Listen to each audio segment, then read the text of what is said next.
Hello, hello, hello. Welcome everybody to another download. Hi, Mike. How's it going? Good morning, or good evening for you, I Good guess. evening. Yeah, it's 10. It's what is it? It's 10:30 p.m. Yes. Yeah. So what's new? That's always a loaded question, but there's a lot that's new, and I'm excited for today's download. I know we have a lot of updates, so let's dive into it. Yeah, Hi, everybody. It's good to see everybody. Yeah, we have a lot of updates. I have my chai. I did not bring my Vitruveo cup, so it is in a generic cup that I stole from my sister's stash of mugs. Yes. What it is. I'm 2 days away now. Well, actually, one day. So tomorrow will be my last day in India, and then I fly back on the 18th.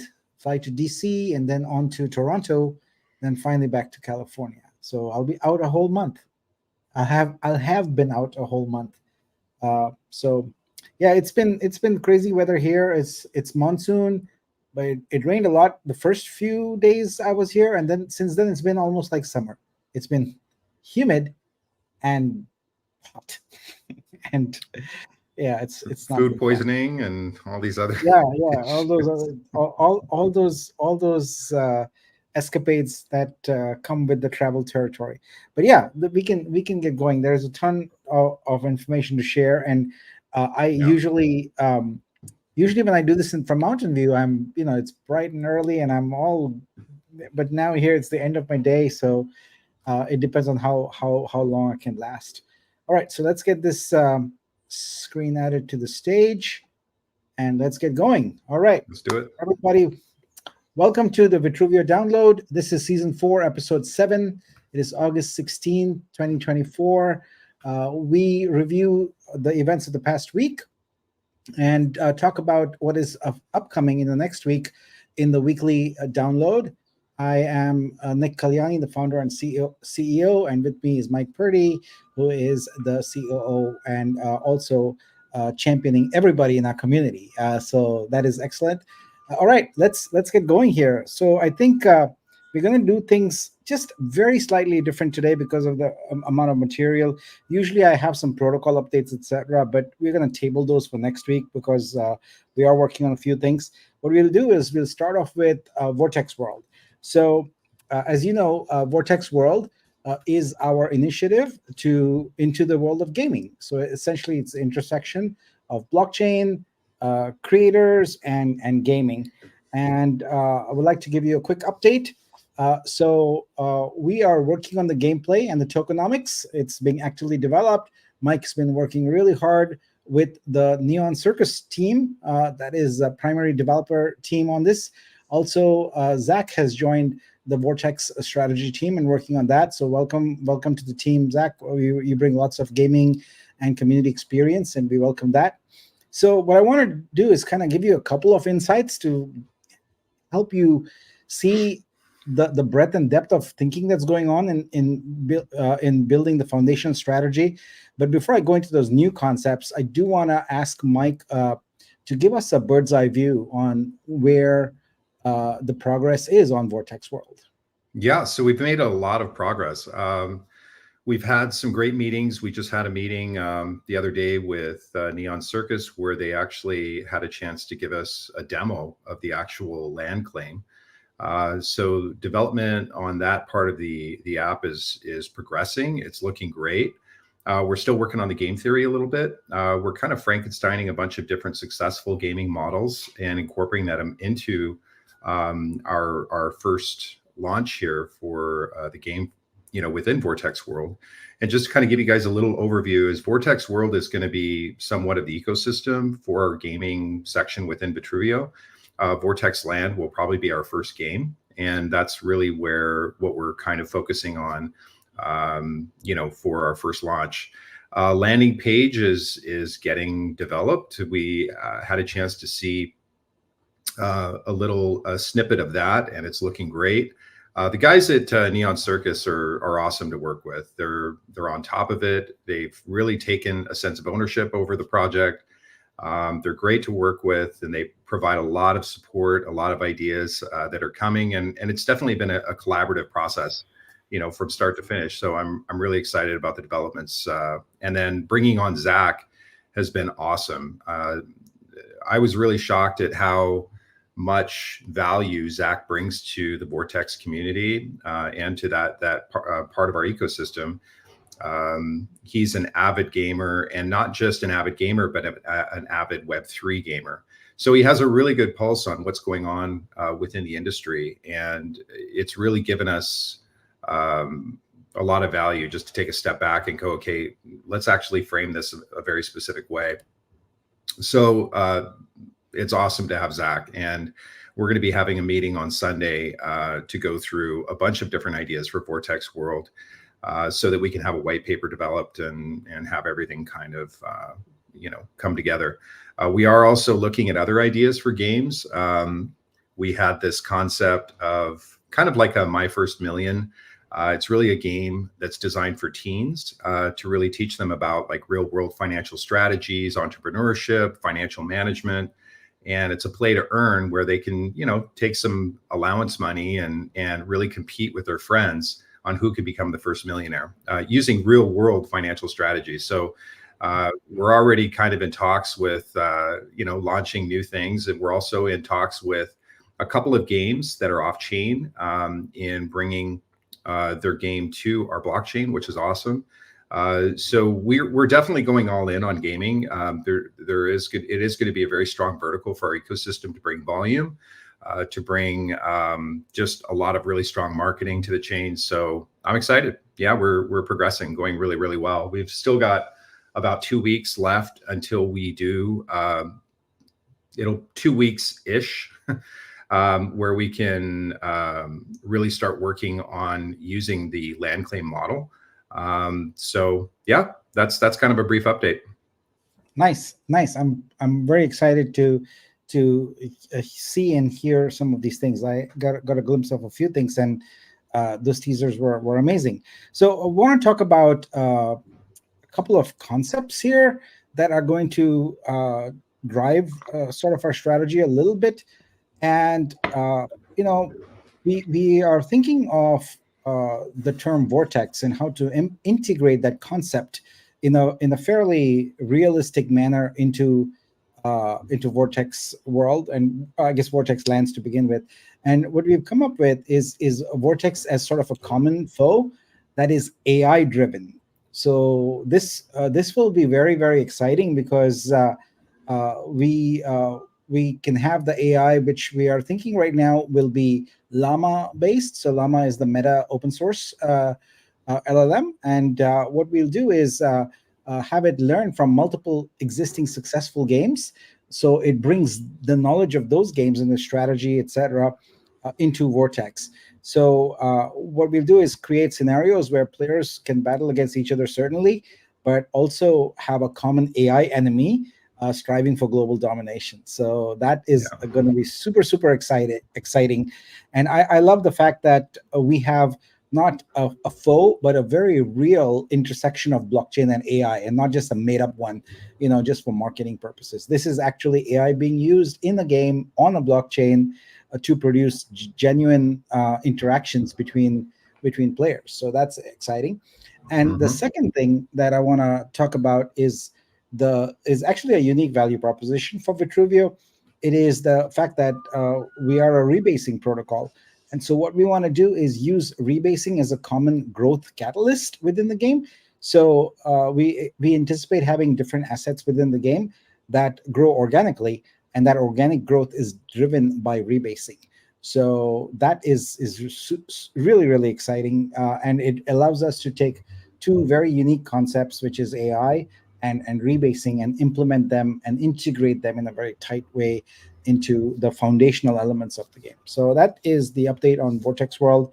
And we'll continue to provide more information next week. And then the week after that, we'll probably get into demos and things like that. That's approximately our timeline, but we'll see.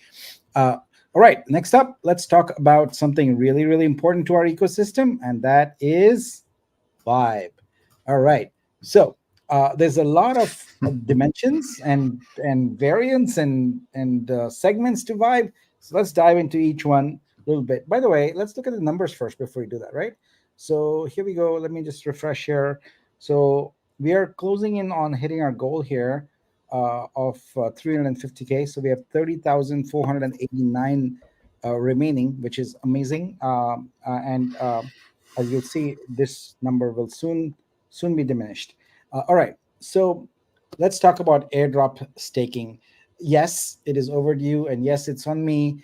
A couple of weeks, 3 weeks ago, when Mike and I had come here, we had said, well, you know what, we can't really do the airdrop staking. But then I said, okay, fine, we've figured out a way to do it. And yes, we did. But we encountered a few challenges, namely, for the technical ones among you, is that we could not easily extract the data for the current stake, the current claims, etc.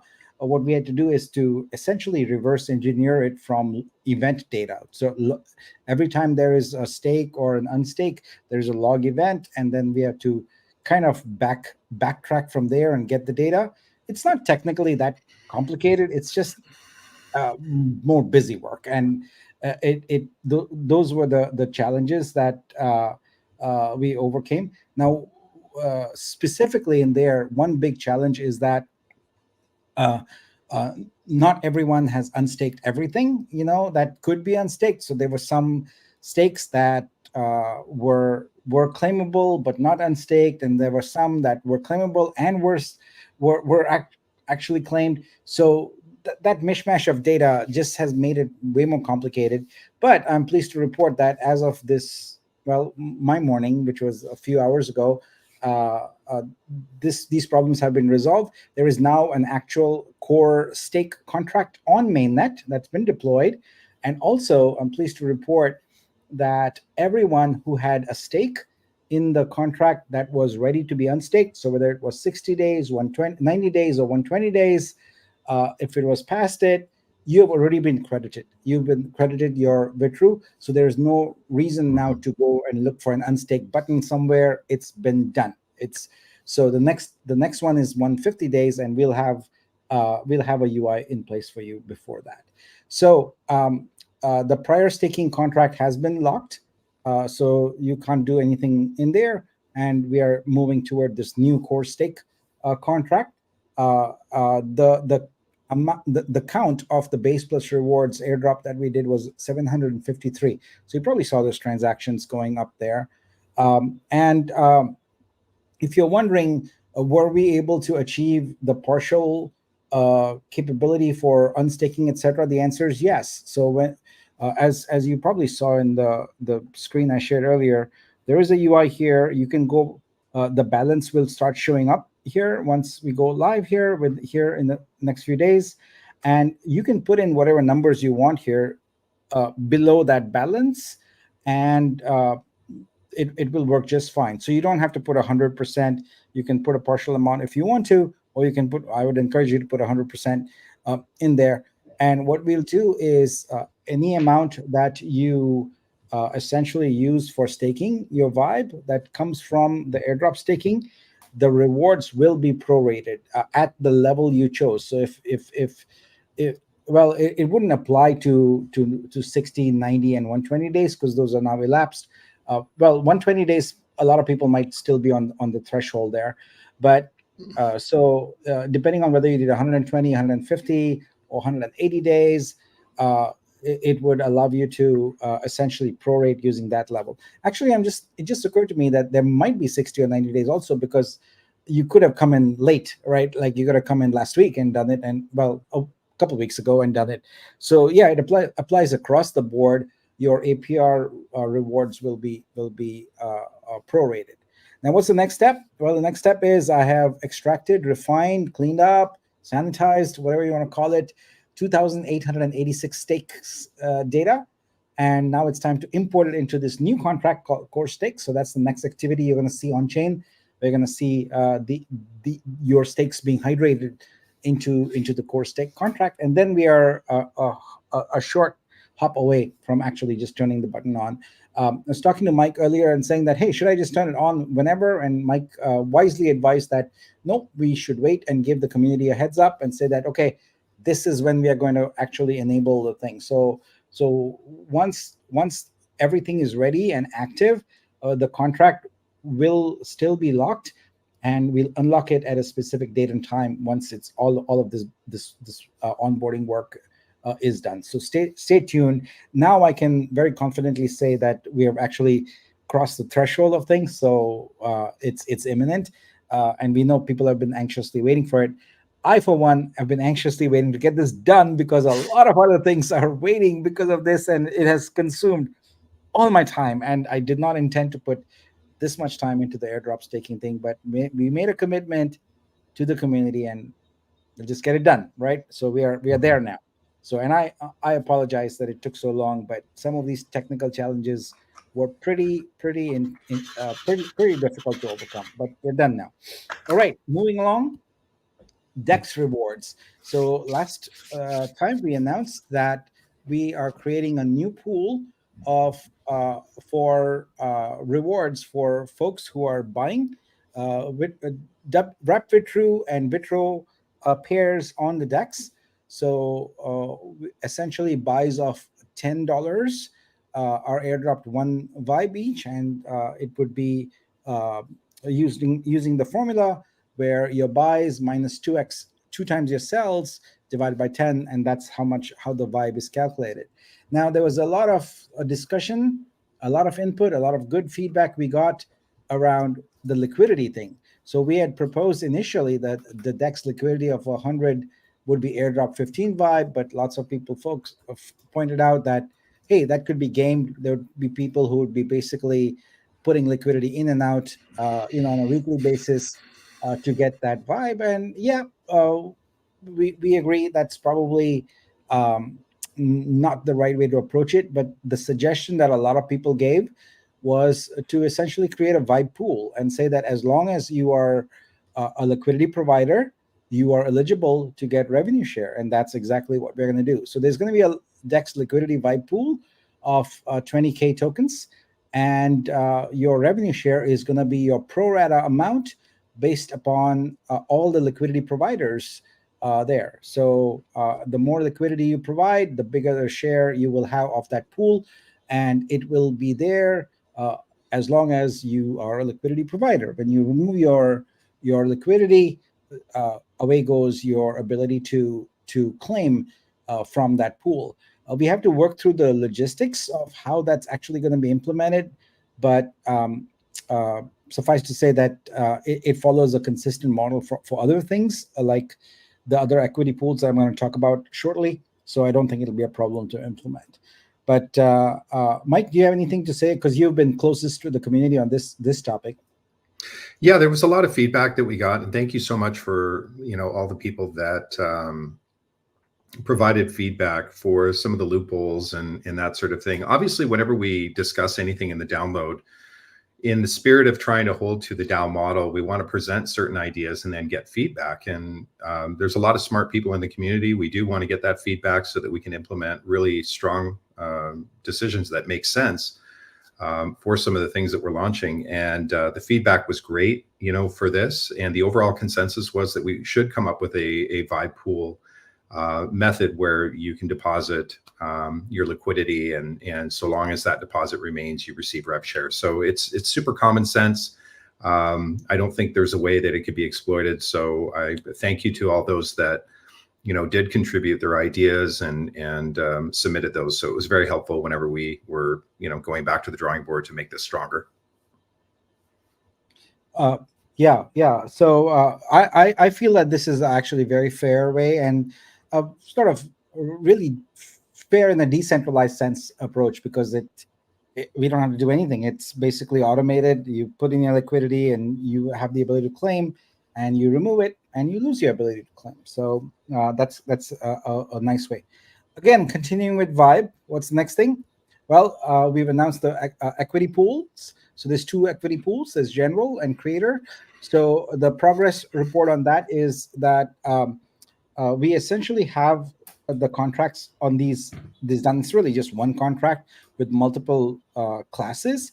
We have to modify it now based upon the DEX thing we just announced.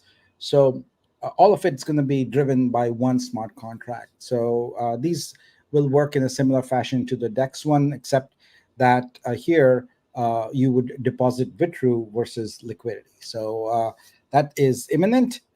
What's next? Well, the dormant wallet claim. Here too, we make it a particular point to talk about this every week because we want to make sure the news is available to everyone who could potentially be a part of this program here. Or all right, so basically the concept is that if you've got a core NFT that is inactive or abandoned, what we want to do is give you some time to grab that. And if you don't, then what we're going to do is essentially convert it over into the general escrow pool. Now we made some changes here also based on community feedback. Mike, do you want to just talk a little about the feedback before I talk about how we are changing things? Yeah, so a lot of the feedback was that obviously that as we progress through over the next 60 days in preparation for SEX launch, the initial goal was to try to convert our circulating supply holders into rev share. That way it solves a lot of sell pressure, whenever we in preparation going to the SEX. So this is the proof of life is kind of like the last stage where we're converting the circulating supply over to rev share. In some of the feedback that we received, we originally were talking about 30 days, but then we actually made it 90 days to give people enough time in order to make that decision, or maybe they're just gone and they're just not active in the community, and we wanted to give people enough time. Some of the community felt that 30 days is enough time, but we do want to make sure that we take care of people. This is not a cash grab. This is not a where we're trying to do anything sneaky. We're really just trying to manage the circulating supply and discern who has abandoned the project and who is active. And that's really the spirit of launching this. There's no other motive except that. And then so we have a very clear understanding of what our circulating supply is, so that when we do our new investor deck, we have accurate data, because right now we just don't have accurate data. So the idea was to come up with this solution in order to really know what our true numbers are that are claimable and in wallets. And then that way we can, provide that data and make, and plan accordingly. So that was the initial idea behind the concept, and we need it. We just need accurate numbers. We can't do an updated cap table or anything like that without knowing this data. Yeah. So we started off when we announced last week. We had a fairly broad period there of 90 days, and a lot of the feedback we received was like we are bending over backwards significantly for people who may not even know we're doing that, or non-existent. So why work against the current community? Why I wouldn't say hurt them, but as you said, the challenges are there, right, in getting numbers. So why introduce that complexity when we can come up with a more flexible model? So here's what we've decided to do. We've been announcing this for a good 3 weeks now. So what we're going to do is wait for claims to be made by the end of this month. And if they are not made, then the Vitru for those dormant NFTs are automatically transferred to an escrow area for the general Vibe equity pool. And what we want to do is continue to give people an additional 30 days. So if your NFT has been converted over to the general Vibe equity pool escrow, and you show up in the month of September, you can still click an appeal claim button, and in an automated fashion, it'll revive essentially your wallet. So I think that gives everyone a pretty fair shot. Like if you do show up, then and you want your Vitru, that's fine, you can get it. But what we've given here is not a bad deal at all. Like you're getting a portion of revenue share whenever you're ready to get into it. So I'm sure there'll be arguments for and against whatever approach we come up with. But look, as the leaders of the business, we have to move the business forward. We have to make decisions, and we can't wait indefinitely. And as Mike said, it's really important for us, at least for the exchanges, etc., to report very accurately on the actual circulating supply and how many coins are locked and unlocked, etc. And this here is the most effective and efficient way in which we can come up with. And we're not talking about 500 or 600 or so. We're talking about thousands of core NFTs that are untouched, and that is a significant number of coins there that move the needle. They really move the needle for a lot of things. And so this is a solution, and we've at the end of the day, this is approximately a little over 60 days overall that people would have had. So the project's fairly active. There's a lot of social media. There's a lot of conversations going. And so if you're not in it, you're not in it. But you can join us whenever and be able to get into the revenue sharing model. All right, so that's it on the dormant wallet claims. Let's move on. The next topic we want to talk about is VUSD. So as I mentioned, the airdrop stakes dominated my time, and since I'm the primary person working on the VUSD, that kind of has been delayed as a result. But what I wanted to do today is to give you a brief update. So essentially, there's two components to the VUSD: the smart contract changes and the airdrop. That's the part that I have to do and has been delayed. But the part that we also have to do is to implement changes in the store, and that's been done by Team Brazil. Those are now completed. I saw a demo of them this morning. They are working in QA, and I'm excited about that. So with this airdrop stake now at the point where we've actually started to do the airdrop not refunds, but the unstaked claims, etc. We are now moving to the point where we can pick up with VUSD and move forward. But that's it on the development side of it. But I also wanted to help people get some clarity on the strategic and vital importance of VUSD. So let's talk about that a little bit. But first, a sip of chai. All right. So VUSD in our ecosystem is much more than a stable coin. What it does is it enable us to shield buyers across all channels from having to know anything about crypto. As you know, we are targeting buyers who know nothing about crypto to enter our ecosystem using credit cards and just US dollars as a currency, which from their perspective is fiat, but on the back end is implemented through a conversion mechanism in our protocol, our smart contracts as Vitruveo. But using VUSD as the single currency for buying artwork across all channels here really is important, because it makes it possible for people to make instant decisions about buying and not be held up by the friction introduced by wallets and crypto in general, right? We just want to make it super smooth. The other thing that VUSD does is it provides us with a much needed runway to enable the network flywheel to take effect. What I mean by that is that there isn't any scenario where you flip a switch on a blockchain or a marketplace or for artworks, etc., and instantly you get to hundreds of thousands of transactions. That doesn't happen. It's a slow ramp, right? And to have that slow ramp, what you're trying to get to is the point where you don't have to push anymore. The flywheel just kind of goes and starts going faster and faster and getting more creators on board, getting more buyers on board, etc. And for that, we need a runway. How do we create that runway? Well, VUSD is that solution.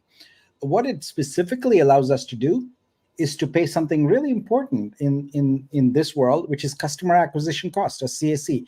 Anyone who's been in the web industry in the past decade, probably 20 years, has heard of this term CAC. It's really important because that's how a lot of businesses sort of compute their marketing costs and figure out what their cash flow is going to be, et cetera, over time, because every customer has a cost, an acquisition cost. And there are businesses that are blind to it and don't track these costs. And there are businesses that very accurately measure these. They look at multi-channel marketing, etc., how lead generation is done and what it actually costs them. Maybe it's a Google pay-per-click, etc. campaign, whatever it is you did, there is a customer acquisition cost, including the materials needed to onboard them, whether it's creation of videos, documents, etc. All of those costs add up.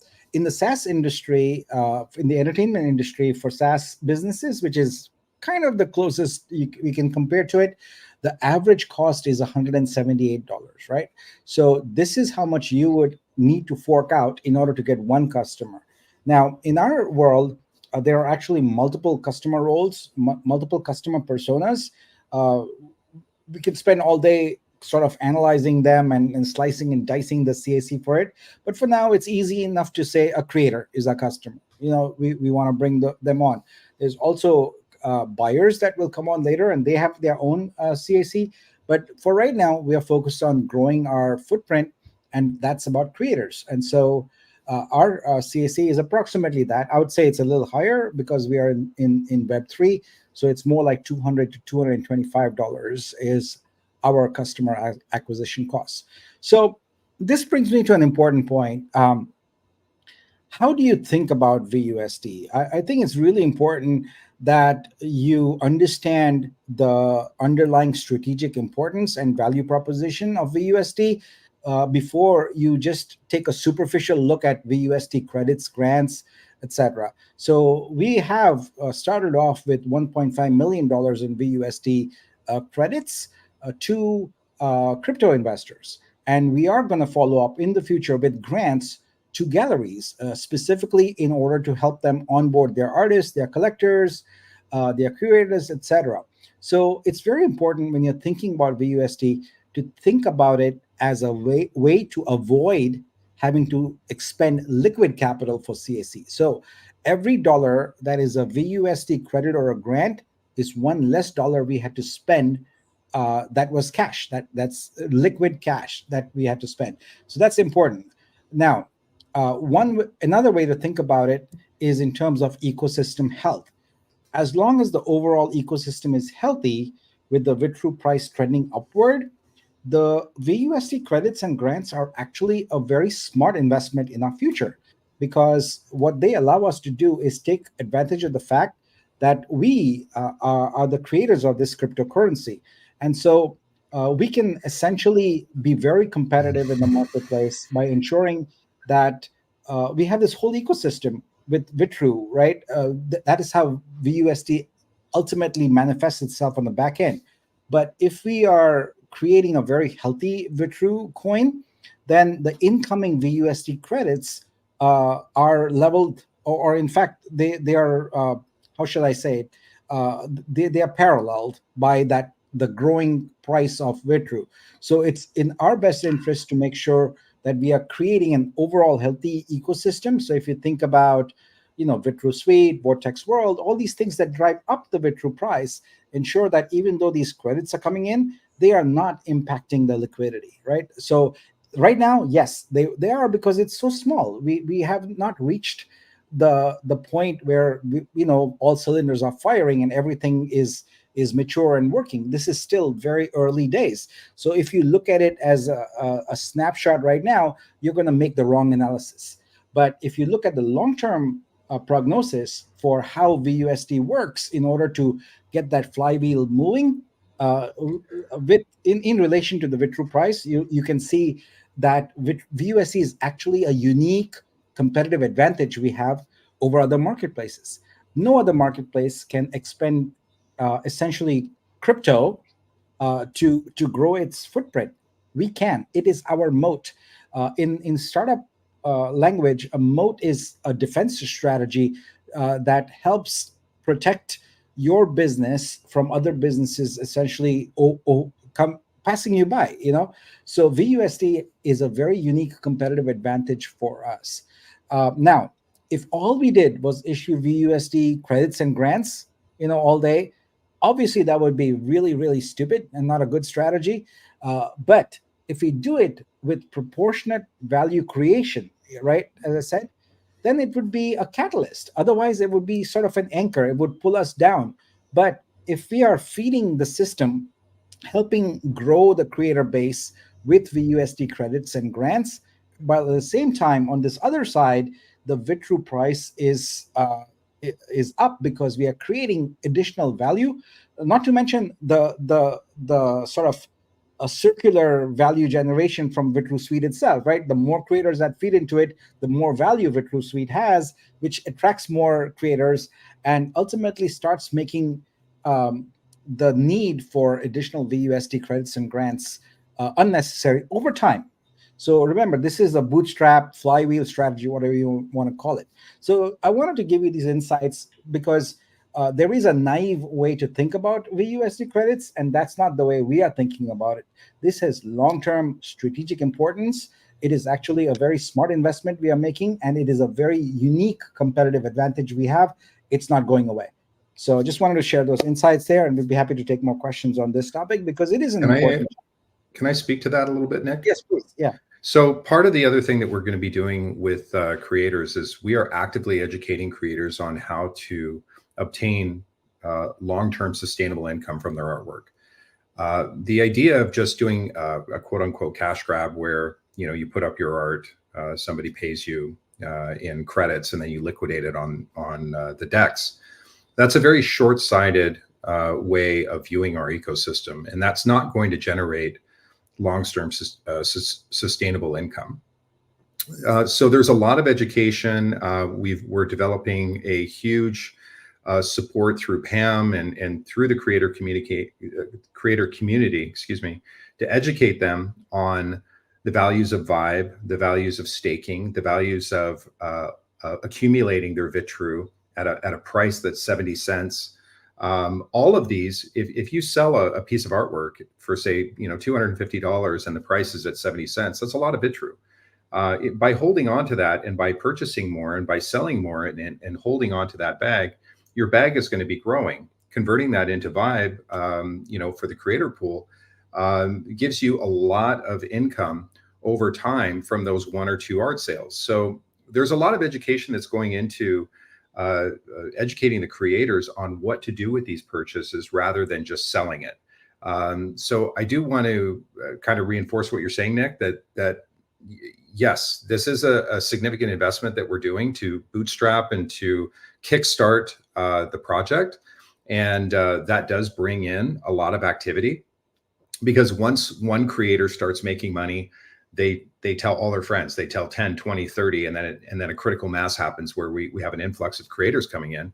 But then we also need the art buyers. And so that's a separate, campaign that we're going after, is the art buyers. And then that way we find equality and parity. Obviously, once the credits do expire, there's going to be, if we don't have sufficient art buyers sustaining those prices, there will be a correction. And that's totally fine. But we are trying to mitigate that right now with various tools that we're implementing, along with the I was going to say creator score, but I know we're changing it.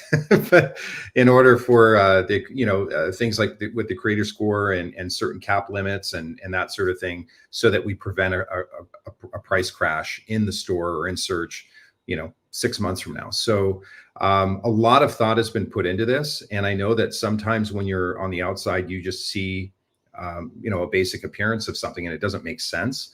Just trust me. Not only have we really thought through all the different executable, ideas that we're kind of launching, we are taking community feedback as well. We are very, very, very, very in tune with what the community says. Not just from the mods, the community managers. I'm in Discord all the time. I see the comments.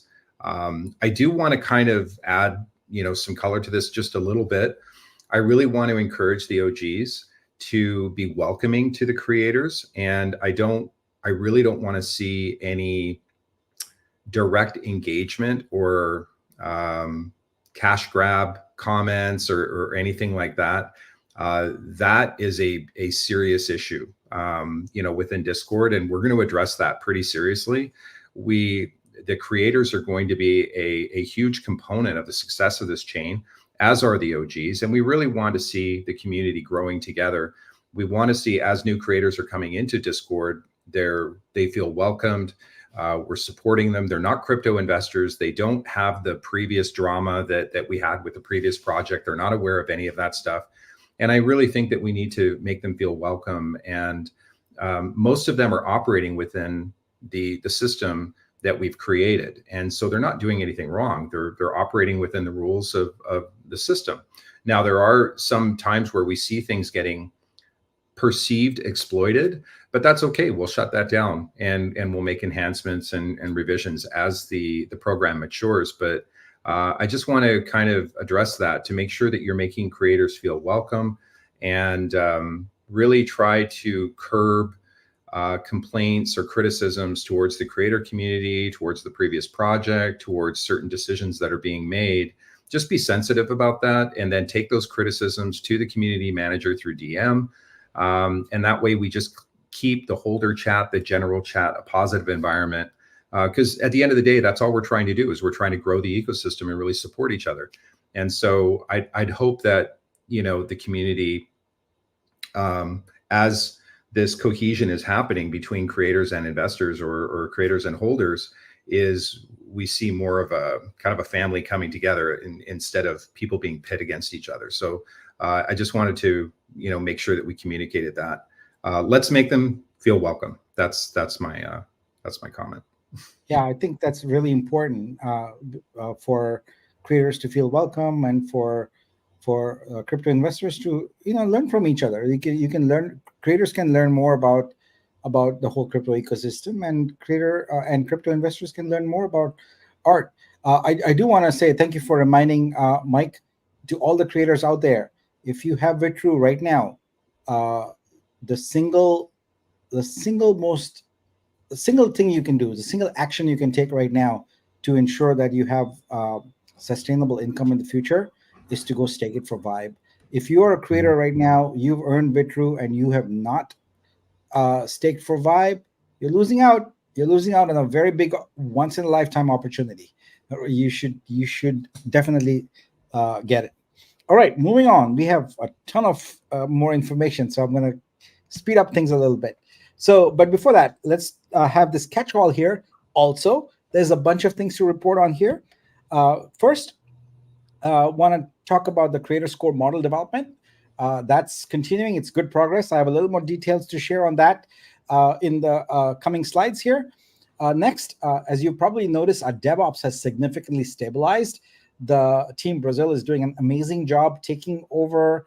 And next week, I'll have Nelio on here to discuss and demo some monitoring solutions that are in there, and to really talk about how we are approaching DevOps, because there's a lot of moving parts to it, and we want to make sure that the community has a good overview of what exactly we are doing. In addition, Team Brazil has been making significant performance updates to Scope. These are in progress and will keep ongoing. Right now, the first change that is active as of this morning is super fast Vitru Suite NFT loading. So let's take a look at that. Before, it was loading one at a time, but now it's been changed. So it loads very, very fast. There you go, instantly. And there is also pagination now on the Vitru Suite. So we've got that going. It works really well. It's very fast. There's going to be some more changes coming here, but as you can see, it's virtually instantaneous. And you're going to see more of these performance updates in Scope. Look, folks, Scope is a first-class citizen of the Vitruveo ecosystem. As it says here on the main page, it is the focal point for all your Vitruveo assets. We take that very seriously, and there's a lot of changes coming on here, including calculators and things like that, that is going to make it the place to go for all your Vitruveo information needs. So we'll put everything related to staking, prices, things like that. All of that is coming. Lots of changes coming. We're excited about that. All right, continuing here. I'd like to take an opportunity to thank Stephen K, who brought up this idea, but we are actively discussing a Vitruveo Foundation as a way for us to integrate and work on various nonprofit initiatives. And what we do is want to start with charitable contributions. Mike, would you like to add some color to that? Yeah, so Stephen K threw the idea out that if there was, we could take, let's say, a portion of Vibe or that sort of thing, and then have a separate pool where we could really fund different initiatives that we're passionate about, whether it's developing upcoming artists that are maybe in underprivileged areas, or kind of getting to the. I have a best friend that's one of the directors of Junior Achievement, which is a nonprofit that specializes in educating teens on real finance and preparing them for life, basically. And it's one of the oldest nonprofits that's out there, and very successful. And so I really appreciate Stephen K's, kind of forethinking in that, because I think that's something that we do need to get passionate about, where our specific blockchain is giving back and investing in new artists and or possibly some other pursuits that we think are worthy of revenue share or something like that. So it's going to take a little bit to develop. I invited Stephen K to be a part of that, and have some sort of contributory or leadership role with that. So we'll probably have more developments on that as we progress. Fantastic. All right. So with that, let's go on to our next topic, which is creator score. Nay, we are thinking that we want to call it creator level. So what is this? So as I've discussed in the past few downloads, we want to create a high quality experience for discovering and buying art. And what we don't want to have is a mishmash of all artwork of all levels, whether it's an experienced artist of 20 years versus someone who just wrote a mid-journey prompt yesterday and created an artwork in there mixed together. We feel that that's a disservice and actually hinders the growth of the platform. And so what we want to do is to establish something called a creator level. And this is not something that is going to be visible to the world. It's really an internal metric, if you will, between the creator and our platform. But the way it manifests itself externally is by essentially categorizing or classifying the artwork, making it easier to find and to buy. It is going to be objective. There's no subjectivity involved here. And making something like this objective is very challenging, but we're up for the challenge. We're going to make it fair and impartial. It's not going to be implemented fully in one pass. It's going to be multi-phase. We'll have creator KYC in there, and we've just now got the algorithm kind of worked out for the weighted ranking for some of the other things like years of experience, sales, etc. And that model is going. Mike, I do want to talk a little bit about an interesting sort of anecdote here in India. So one of my sister's friends visited here, and she's an artist, so I got talking to her. And in fact, she visited because she knew I'm doing something art related. So she's an artist, knows nothing about crypto or digital art or anything like that, just canvas, paints. That's what she does. So got chatting with her, and in the course of the conversation, she also revealed that her late husband was one of the top artists in India, and that piqued my interest. I'm like, whoa, that's interesting. And so she told me a little bit about him, and he was in fact one of the top artists, had exhibited with Picasso and Chagall and other artists like that. I'm like, whoa, that is like, tier one kind of.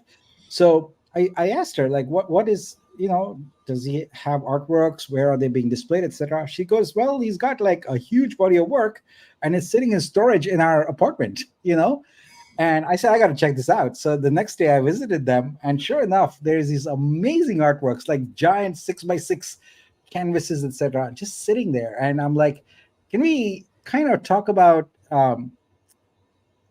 having you as a test case to onboard, because we're going to be doing this at scale, right? We want to develop a system, a process that is easy to follow for this art. And she agreed to it. So I'm excited about that. It'll be interesting to see how we can take these artworks that have been in huge exhibitions all over the world, and how do we onboard them into Vitruveo. And that's where this creator level comes into play, because that matters, right? I wouldn't want right now, a creator like that entering, for example, foundation or something like that, is on the same level as everybody else, which is just not right. It's not logical. And with our creator level, we will have an objective metric to say, okay, here's the exhibitions these artworks have been in, here's the number of years of experience, etc., and boom, the echelon at which the artist would be, the creator level would be automatically inferred, and it would be great. So I'm excited about that because this has so much potential to really change the industry and make it more welcoming, I think, for artists, because it is something that they are very concerned about in all my conversations. Is I don't want to be grouped with just everybody. Conversely, a new artist, they should have a gentler path where they can move upwards over time through their own achievements, right? So it's got to be fair for everybody involved, and I'm excited that creator level can do that. And I know you're quite passionate about it, so if you want to say a few words, please do. Yeah. It's funny. Artists tend to be, we love to dwell in the vague, where everything is art, everything is beautiful, everybody has their own voice and their own perception. But in the real world, there is money, and there are things that separate. Let's say a Peter Lick, who's a photographer artist. His pieces are 9 feet wide on acrylics, and of some of the most beautiful locations around the world. He's a photographer. He has his own galleries, and his artwork sells from anywhere from 4,000 to 20,000 a piece. So what do we do with that person and an emerging artist? If we just stick those images side by side, it's really not a true reflection of really what's happening in the real world. So we do need a way to, Nick and I have been dancing around the vernacular of is it a score? Is it a tier? Is it a rank? Is it a segment? It's so funny. But honestly, I think if everybody just comes to Vitruveo on a base level, and then if you do KYC, that bumps you up a level, and then and just common sense stuff, and then that way, artwork is priced accordingly, and that way we don't have crashes where one person just comes in and wants to charge 10,000 for their artwork, and the other person is charging $5. There's no sense to that. So we do want to create somewhat of a gallery that actually makes sense. And we do want to bring in successful mainstream artists into the platform and represent their work and give them an outlet, a marketing outlet where they can get some free marketing. And but we're going to have a different way that we represent their work. It's just whether it's a premium, whether it's some other level, whether they have a dedicated store just for them, and it gives you that gallery sense. This is something that I think is really interesting, and it allows everybody wants to be a Peter Lick. Everybody wants to be some of these mainstream artists, and we really want to kind of create a model that actually helps people get there, not just oh, your artwork isn't good enough. No, that's not. We don't want to be in the position of doing that. We really want to elevate artists, hone their skills, get their creative eye worked out, and where they can start becoming mainstream, maybe have their own gallery. I think we want to be a part of that journey. But it does need to start with some sort of order and classification process, and it's just common sense. Yeah, and it's important to recognize that creator level is not static. It's a very dynamic thing. As you evolve in your career as an artist, your creator level is going to evolve based upon your activities, your results, whatever you do. And Mike, since we've been collaborating, I kind of always forget that you're a creator too, and I have to go back and remind myself that you're also that. So it's interesting. Yeah. So I was just talking to Team Brazil earlier today, and we have a few outstanding items to finish up with regard to implementation of the curator income feature we are implementing in search via the stacks. So that feature will go live next week. And immediately after that goes live, the team is tasked on working on this feature. So that gives me enough time to propose a model, to discuss it with you, Pam, throw it out with the community, get some feedback, and then we start implementing that as fast as we can. And it is, like I said, going to be a phased implementation. For example, we have the easy part, creator KYC. That's like super simple and easy. But then we are going to need to essentially crawl other blockchains and get your data from there, from Ethereum and from Tezos and from Solana, etc., and figure out how we are going to convert the listings, the sales, etc., into feed it into algorithm to spit out a level from there. So the cool thing about it is that there is no part of it that will be opaque. It'll be completely transparent for you to, you can manually figure out someone's creator level if you want to go through it. That's how objective we want to be. It's there's no secrets to it. There is no opacity to it. It is plain and easy for anyone to figure out. All right, so that's it on creator level. Let's move on to a new topic here, which I think is really important. Week after week here, we talk about things, but almost never do we actually give you a complete 360-degree view of Vitruveo. And today I want to do some of that because I think you'll be blown away by the breadth and depth of everything that's going on here. When we talk about in the download, we might talk about, a Vitru search or a scope or something like that. And those are, individual projects, sub projects, if you will, within it. But let's take a big picture view of it and see the level of activity that's going on here. All right. So we're going to start off first and foremost by giving you a useful visual to think about Vitruveo and how we are approaching things. So these four boxes help me at least really categorize, segment, and uh, think more strategically. So at the top, of course, we've got a blockchain. Like Vitruveo is a blockchain. It's a protocol, right? And to balance that off, we've got a bunch of tokenomics. We've got Vitru, we've got other coins, we've got other tokens. Sorry, and that kind of is the balancing the opposite ends of the spectrum there. And on the other axis there, you see our two main areas of application development where we get users onboarded, which is Vitru Suite and Vortex World. Now, if you were to remove that axis completely, what would you be left with? Well, you'd be left with a blockchain and tokenomics and no value creation. So if you have that, you have to ask yourself the question, why would anyone want to use Vitruveo? Right? Because there's many more EVM compatible chains out there, and just having a blockchain and tokens doesn't solve anyone's problem. I've seen this comment on Discord so many times where people go like, "Hey, why do you want to do, work on this application, etc." And I would challenge them to answer that question: is why would anyone use a blockchain that has no additional differentiator, no value creation beyond the blockchain itself? Build it and they will come is no longer an acceptable mantra for EVM blockchains because there's so many of them out there. Developers have their choice.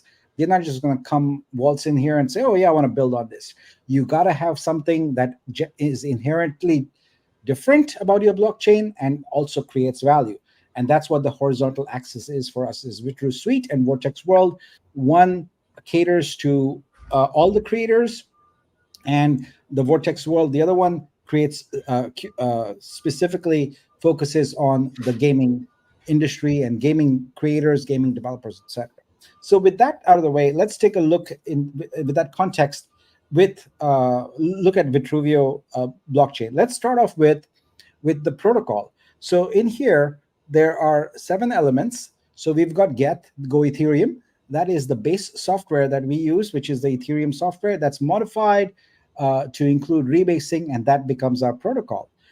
We also have within our community a group of validators. We have an excellent team VTech team led by Baron that secure the network. So I think we've settled on 388 validators right now as the number, and that those validators essentially provide the security for the protocol.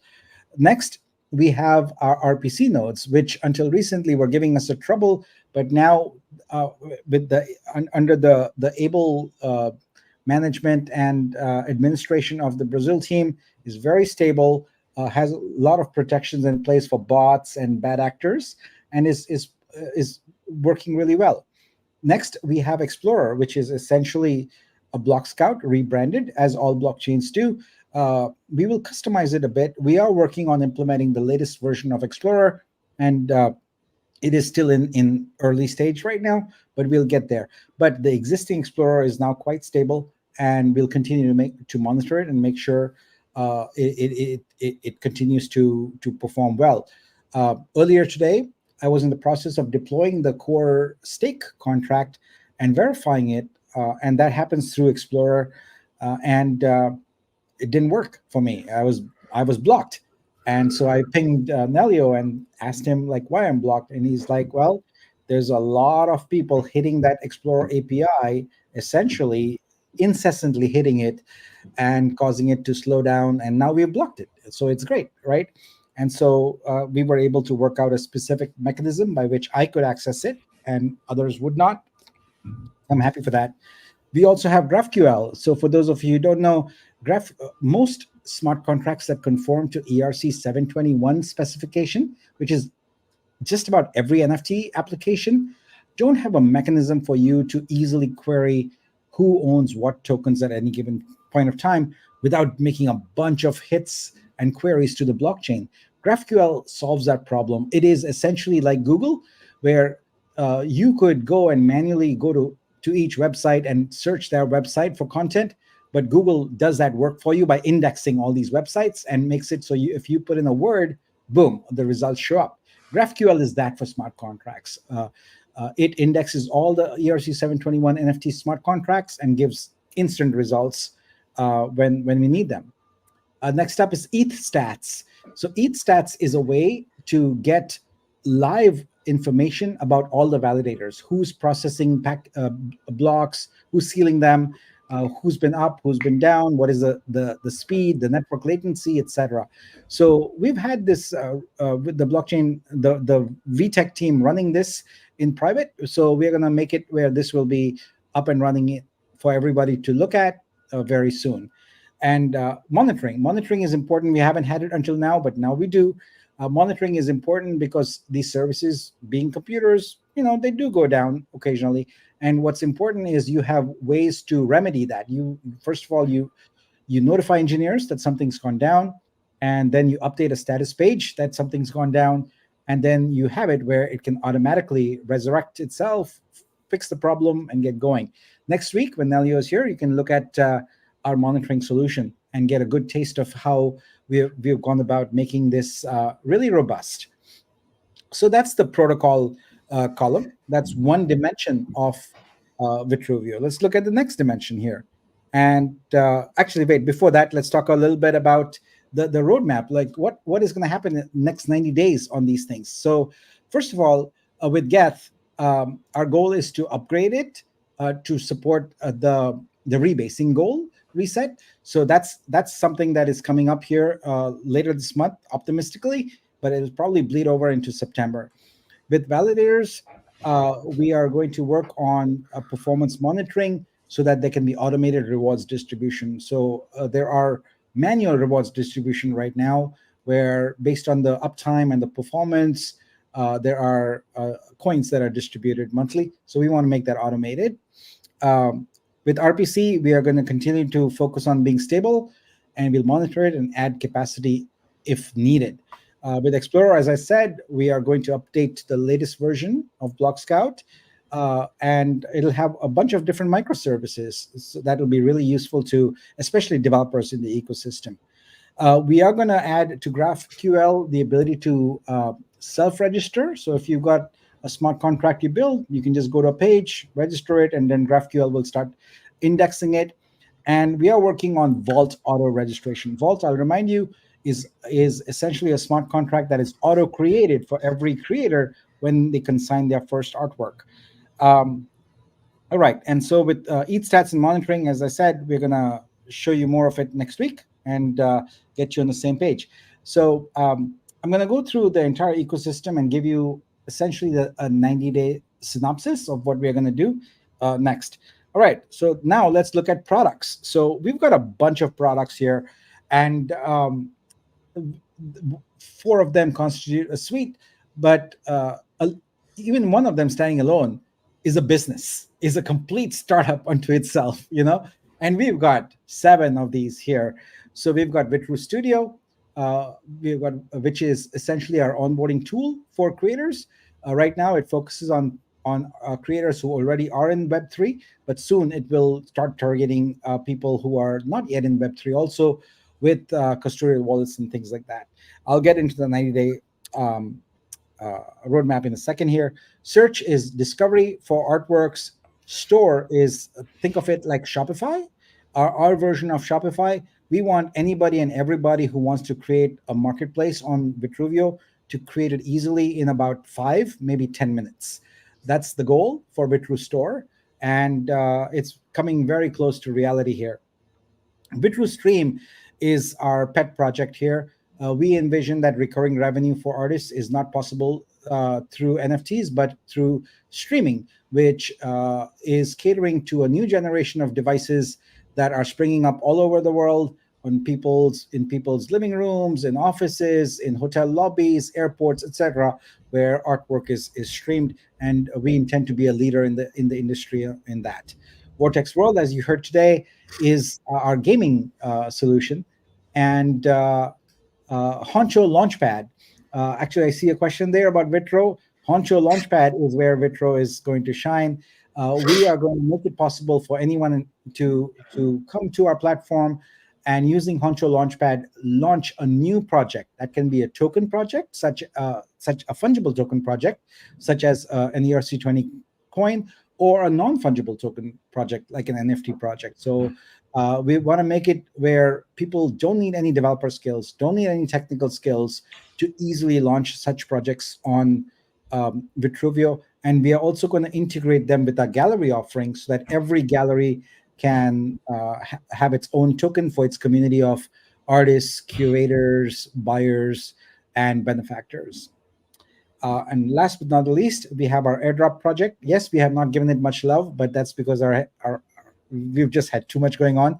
But that is the airdrop was designed and built to integrate with many different applications, and we are starting to enable that in the coming weeks, where actions in different applications will find its way to airdrop points, and we will periodically have those airdrops, with the first one planned for the next couple of months. I think we had announced that would be the end of this quarter, maybe next quarter. I'll go back and correct my memory on that one. But the airdrop is an important and going to be a first-class citizen of our ecosystem moving forward. All right, let's talk about. But you know what? I kind of jumped the gun here, but you can see the slide afterwards. It's got the same thing with regard to the 90-day plan, but basically with Vitru Studio, they're going to add editions licensing. I think editions are important for artists. We only have one of one right now. We are going to allow editing of consigned items. Of course, we've got the creator rep. I call it creator rep here. So as you can see, we've been bouncing around different names and different ideas around that. Now it's creator level. We will enable custodial wallet to enable Web2 artists to onboard here. And of course, we have augmented reality capability already built into the platform, just waiting for a viewer. With Vitru Search, we will begin to do artwork categorization based on, again, the creator level. We want to add real simple syndication, and we already added 2 stack visualizations. We'll add a few more, because that's our way to start building the affiliate network, the distribution channel for artworks. We'll launch Vitru Store. We'll enable virtual store creation. And we'll have some premium features in there. And we do want to pilot within the next 90 days 2 to 3 galleries to onboard onto Vitruveo. So if you are a gallery owner, come talk to us, come talk to Mike, to Pam, to me. We'd love to have you on board. With VitruStream, we want to launch a free service initially, and then partner with 1 to 2 display vendors to kind of bundle VitruStream with hardware devices. And it is we are also exploring our own hardware device that we really want to look into, but that's going to take a little bit longer. With Vortex World, we'll launch land claims, we'll launch the Vortex lands, and essentially begin game phase 1. There's going to be multiple phases, lots of phases actually. And with the Honcho Launchpad, as I said, we'll have self-service, fungible and non-fungible token launchpad, and start Vitro OG income, which is basically what the original idea was behind Vitro, and we'll fulfill that. All right. There we go. First airdrop by end of October. I already had it written there and completely forgot about it. So we're going to integrate it with all our major apps also. All right, moving on. So we've got protocol products done. What's the next tier here? We got apps and services. So here we have 3. We have Scope, Swap, and Dex tools. So let's look at what's in store for that. So Scope is, as I mentioned, our overall window into all your assets. So we are going to build individual dashboards in there. We'll have an income calculator. We'll have all program token claims. So if there is a possibility for you to claim anything, it's going to be in Scope. You go to Scope, you're going to find it there. And also we're going to add service status there. So you will know the status red. It'll be green, yellow, red for every app we have. Hopefully, most of the time it'll be all green. That's what we are shooting for. With Swap, which is our DEX, we want to migrate to the latest stable version of Pancake Swap. And we want to automate the Vitro staked LP payouts. Right now, that is a totally manual thing in the contract, and most people don't know how to do it. We want to automate that. DEX tools are important. Being able to look at history of different pairs, etc., is really important. And we are working with some of the DEX tool services in order to get integrated with them. Meanwhile, I want to compliment Tasman on building a nice app for that and giving us visibility into Wrap Vitru USDC poll. That's well done. Looking forward to collaborate with you to make that first-class citizen in Vitruveo and improving the performance of it. If we can help you in any way, we'd love that to do that. With DEX tools, one of the challenges is it's easy to get tokens listed, but it's much harder for new chains because they have to integrate. And the wait list is very, very long, Mike, as you are finding out, correct? Mm-hmm. Yes, I am. Yeah. Yeah. But in looking at all of, kind of everything that we're doing right here, it's funny when we get the question, when launch, this is what we see is all of these different components that are all kind of cohesive, and they all have 500 tasks and to-dos, per category. Yeah. And a lot of people think it's just Nick, doing the developing on this. And that's why in the last minor update, we tried to give you a more of a bird's eye view of the entire ecosystem and all the different components and all the sheer size of the team that is working on Vitruveo. It's 20 to 30 people that are actively working on it every single day, from developers to leads and validators and mods and the core team, marketing. I mean, it's just, there's so many different components, and it's incredibly difficult to stay organized and to stay on task and lay out a really, really, really cohesive, proper roadmap.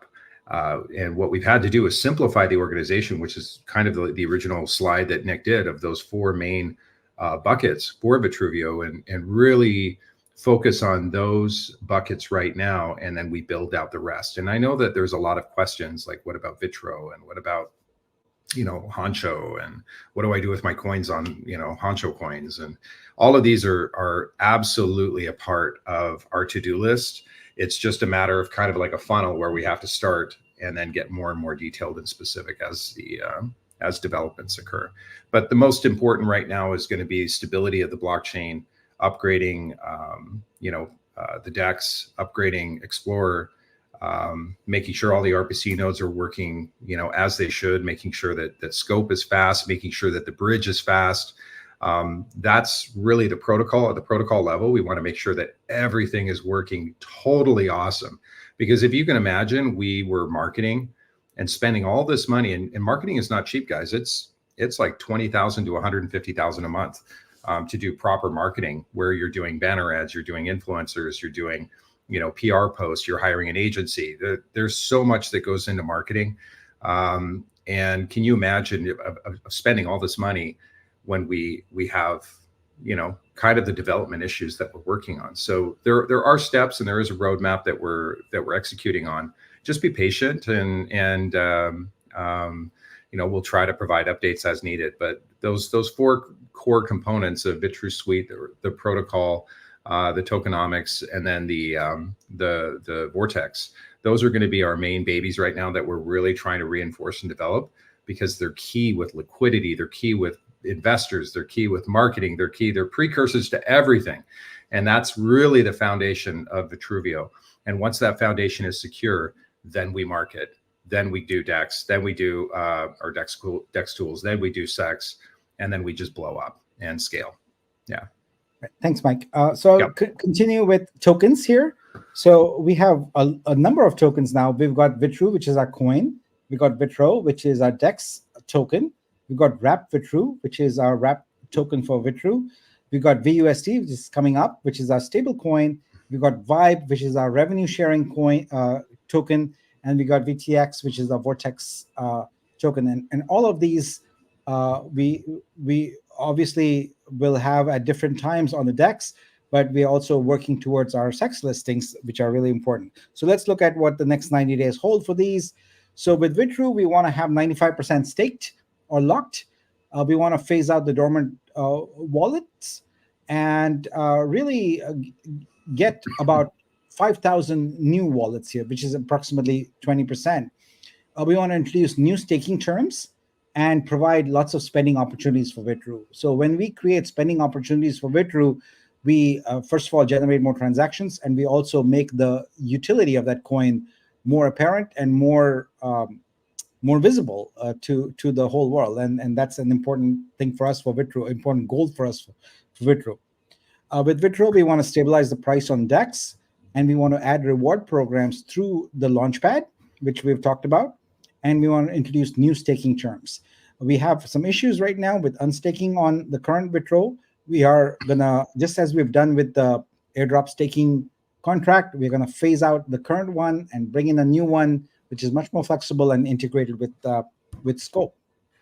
With Wrap Vitru, we knew going in that the circuit breaker was necessary because of the sheer number, as Mike used to call it, also the debt we have, right?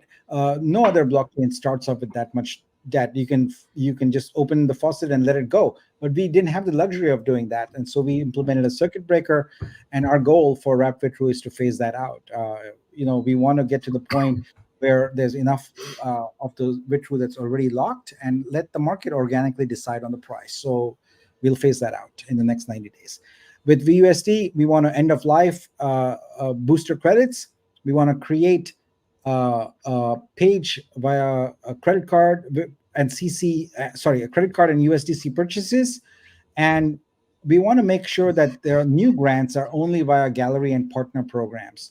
So the booster credits were a one-time thing for crypto investors to bootstrap, if you will, the ecosystem. That's working, I would say, with some exceptions, pretty well. And what we want to do is, in order to end of life, what we'll do is, with the launch of VUSD, we'll announce the specific term limits on that and how we will limit it. Specifically, I'll just give you a preview. What we're going to do is limit your ability to spend VUSD by vault, which is how much you're able to spend on any one artist, and also how many artworks you are able to spend the VUSD on per period of time. And these are only the freebies, the ones that were credits. If you buy VUSD, you can do whatever you want with it. It is up to you to spend. So if you want to buy that $10,000 artwork with VUSD, yes, we'll constrain your ability to do that with the granted ones, the ones that you got as a booster investor. But if you want to buy that $10,000 artwork, we encourage you to buy VUSD with the credit card or with USDC and buy that $10,000 artwork. All right. So that's kind of how we're looking at it.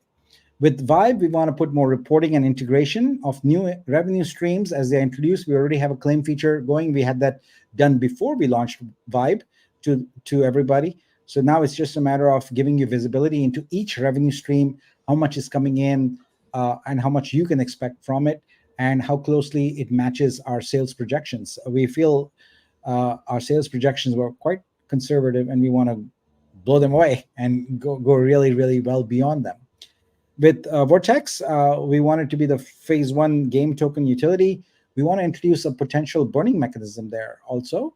That is something that is currently being thought about in the gaming mechanics.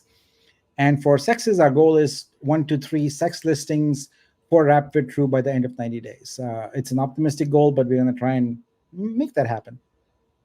All right. What's next? Well, operations, which is a big part of the Vitruveo 360 degrees. So there we've got fundraising, we've got the team, we've got product development, we've got DevOps, and we've got marketing. Obviously, there's many more components to running a business, but these are the ones we are focused on in the next 90 days. So let's see what we're talking about here. For fundraising, we have a target of a minimum of $1 million in this 90 days. And this is going to come as a combination of Vortex token sales. We have 75,000 Vortex, which we have really good plans in place for monetizing, and also angel or institutional capital. With the team, we don't anticipate any major changes right now. As Mike said, we've got many different folks working on it. Primarily, Mike, myself, and Age are kind of steering the strategic conversations. And we have a really good inner circle of people helping us. And then we have teams. We've got the Team Brazil. We've got the Neon Circus team helping us out. And there we have lots of different roles being filled with by lots of different people. But overall, I think our team is pretty stable right now from an engineering perspective, etc. But as our needs evolve, we will adapt. But right now, we don't anticipate making any changes. With product development, we continue with the Brazil team to build out our Vitru suite and to roll out MVP features, our minimum viable product features. So that's what we've been doing, and we'll continue to do that. With DevOps, our goal is to be fully stable, automated, and load balanced for all key services. We are already well on our way to achieving that goal, and I would assume that in the next couple of weeks, we would be close to almost complete on that, where we will have the first pass of stable services all set up. With marketing, we are focusing on 3 main campaigns. We want to have crypto investor acquisition. That's important. We want to have that specifically is to extend our ecosystem, because we have a great community right now. But if we cannot extend it, then we would not be growing our platform's visibility. And so crypto investor acquisition is a big part of our marketing strategy. Next is creator and buyer acquisition. So we talked about using the VUSD sort of for customer acquisition. So that's on the creator side of things. But we also want to provide buyers with incentives to bring them on and create more ways for folks to buy artworks. And finally, our third campaign will be around Vortex player acquisition. We want to build this game and really get more and more players going on it. All right, next up is our ecosystem. That's the last but not the least. And there we have got investors, creators, gamers, and social media channels. So with investors, we want to provide you better insights into your investments. So calculators and reports to track your investment profitability in Scope. So Scope is going to continue to be the highlight of where we deliver these results for you. For creators, we're going to focus on onboarding user experience. Mike and crew are working on a new Dreamer website, which will have lots of bite-sized videos, tutorials, etc., to make it really easy for the new creator coming on board to get onboarded. we want to execute on pilots with a few galleries, as I mentioned, 1 to 3 of them. And finally, we want non-Web3 creator workflows to be clearly defined and execution on that. There's a number of tests that have to come that come before we can say that, yep, non-Web3 creators are welcome. We don't feel like the user experience or the information available at present is welcoming. And that's by design. We wanted to target Web3 creators first, get all the wrinkles worked out, which we are doing now, and then get the Web2 creators on. With gamers, what we want to do is onboard new users through targeted Vortex marketing campaigns. So expect to see more airdrops, more giveaways. I was doing airdrops practically daily for a while.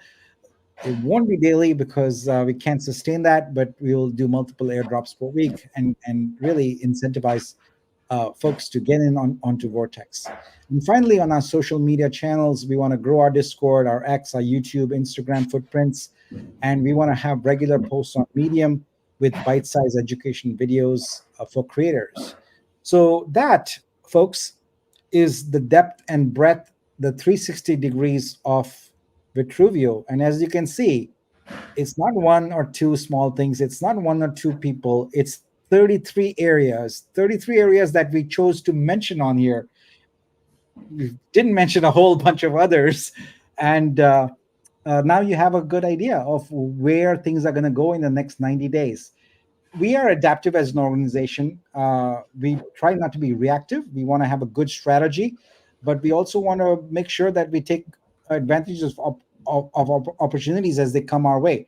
But our game plan for the next 90 days is pretty solid, and we feel like we are at the point where we are sort of firing on all cylinders. I hate to use an internal combustion engine analogy because I love EVs, but we are going fast, and we are picking up momentum on that flywheel. That all important network flywheel is starting to work for Vitruveo, and the results are starting to trickle in, and you can see that things are success. We are already successful, and we'll continue to build and grow upon that. So I wanted to make sure that everyone was aware of the scope of what we are dealing with here, and we've really created something of immense value here. If you think back to the 4 boxes we presented there, we have a blockchain. It by itself has limited value, but the moment you add VitruSuite and Vortex World, you elevate the value of the whole ecosystem by several orders of magnitude. So super excited about all of this. And let's see, I think that's it for today. There's a link for the download. You can look at this whole thing at your leisure and go through it. And now Mike and I will take some of your questions. I must say it's it's midnight for me exactly now, so I'm running out of steam, but we'll do our best. Maybe we'll do 20 questions or something like that. Let's see. You got a few start? Yeah, you got exactly 20 start. I've got exactly 20. Yeah. And we always will answer more questions later, but let's go. Mike, you want to kind of post them on here and read them out? Sure. I didn't get my staked Vitru based on, I guess, possibly the what he's talking about is the APR. Yeah, well, so in the next question I see is also with this same person. Yeah. You got what was unstickable. You would not have gotten things that were still locked. So if the block where it was supposed to be unstaked had expired, had gone past it, then it would have been delivered to you. So I can't comment about any one specific thing because there were like 3,000 of them. Like, there's no way. Yeah, and you can always go into Discord and tag one of the community members, and we'll see if we can walk you through troubleshooting that. So not to worry. So the Vortex Vibe airdrop, can we get an update on that? Primarily Vortex, I guess, is those trouble ones. That was already done. Yeah, that's already done. Okay. So same answer as before. If you didn't receive the Vibe from the previous Vortex purchase, just ping Yeah. Arco or DD, and then we'll look into it for you. Okay. Yep. Am I supposed to get 1,700 Vitru back from the 6K staked for 6 months? Well, there's the operative word, 6 months. It's not been 6 months, so you cannot get that back. Correct. Yeah. If you leave it in there, the answer is yes. You will receive the full amount of Vitru. But if you decide to obviously transfer that portion into Vibe, then you'll receive a prorated amount based on the amount of time. I think these questions are coming from probably a point of not being clear about what has been done. So what's been done is this. If you had an airdrop stake, many of you went to the Explorer and hit the claim button and claimed it, but many of you didn't know how to do that. So your Vitru that was unstakeable, that had already completed its 60, 90, or 120 days, to be clear, only that was airdropped today, right? Because that's already yours. So it's now free and available in your wallet to go do whatever you want to with. Hopefully you will use that to stake Vibe. What's coming up is the ability for you to go into Scope and use your staked but not yet releasable Vitru and its rewards too, and stake those, right? So do not expect to have today any Vitru that you have staked that is not completed its stake period. Only if the stake period for whatever you staked in the airdrop is complete would you have gotten an airdrop today. That's so right. Just to clarify that. Yeah. When is Vibe Dex rewards going to start from? And I think you addressed that early, but maybe they joined late. Yep. It's going to be from inception. Yeah. From the time the pair was introduced. So essentially a smart contract was created. So when that smart contract was created, every buy from that point onward is eligible for Vibe. But the implementation of that requires the creation of yet another smart contract, an app, a UI, etc. So it's going to take some time. But all this stuff is on chain. It's not going away. It's history. So once we implement it, boom, you'll get your Vibe and all of that. Yeah. So when sex, Nick? I can tackle this one. So this is kind of one of those things that we're all excited about, launching us too. But I think there's a number of things that we have to get done first before sex, and I think we've gone through ad nauseum, all these different things.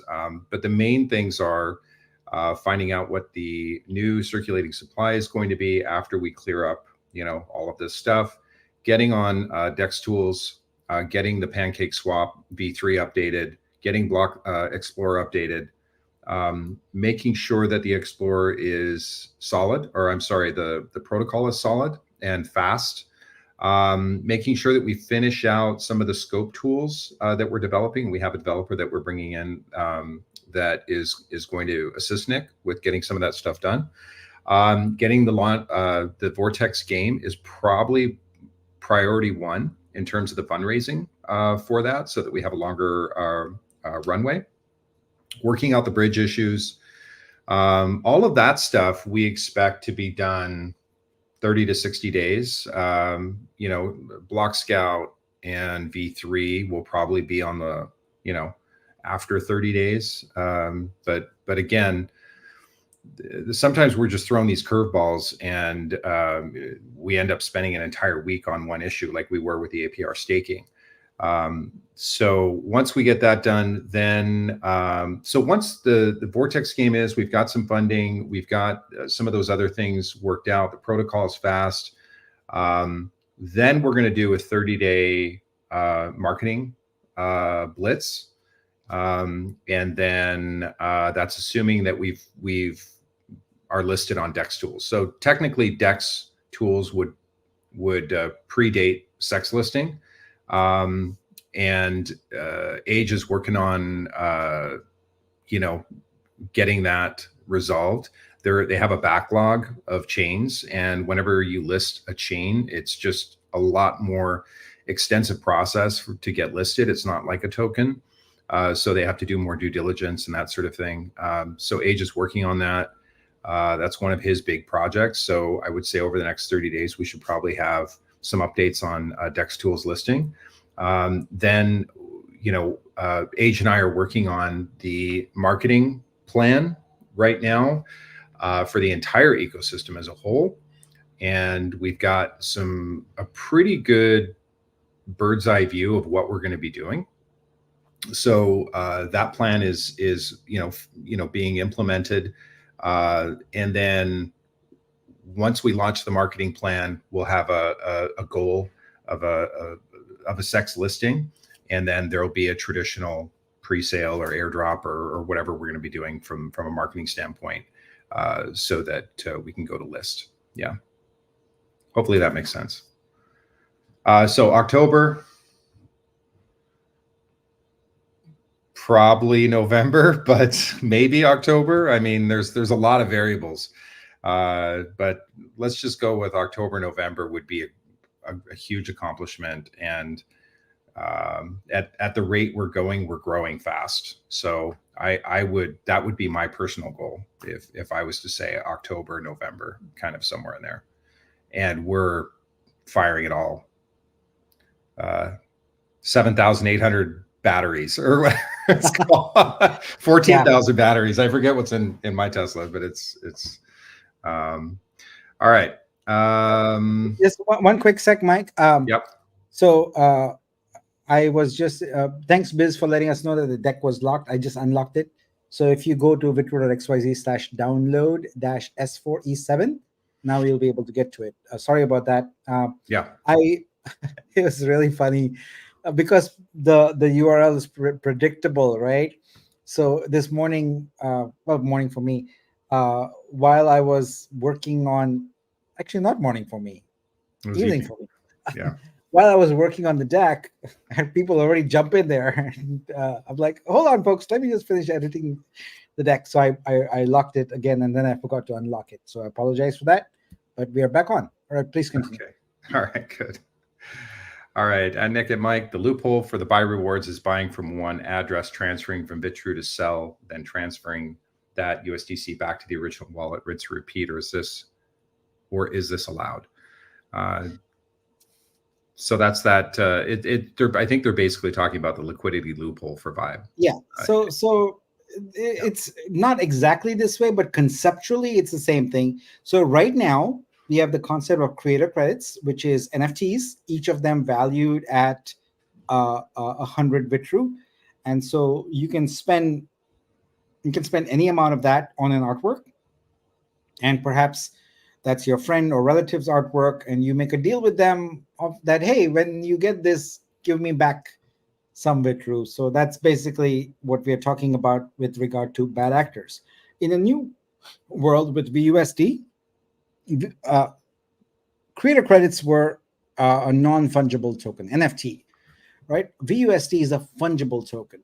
So it limits the things we can do in terms of transferring, but at the same time, it enables us to do things that we weren't able to do with NFTs.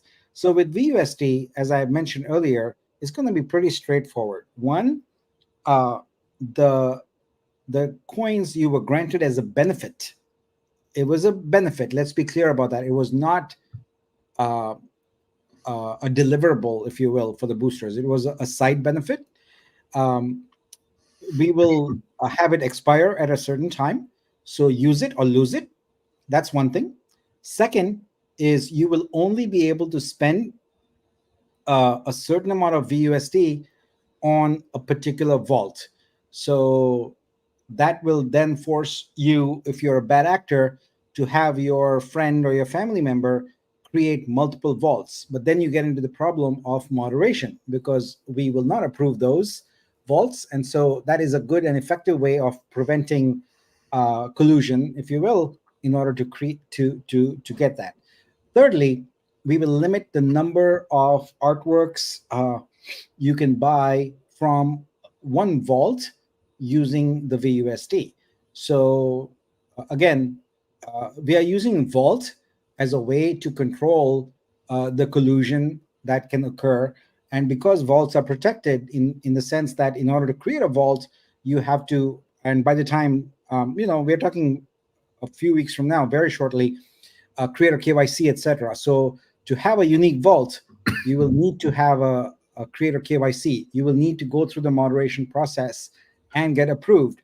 And so it puts the brakes on that kind of activity, but it allows people who are genuinely buying artworks, etc., to really have some fun. That's really the intent of it. Have some fun and get some artwork going, learn about it, and make some new friends with creators.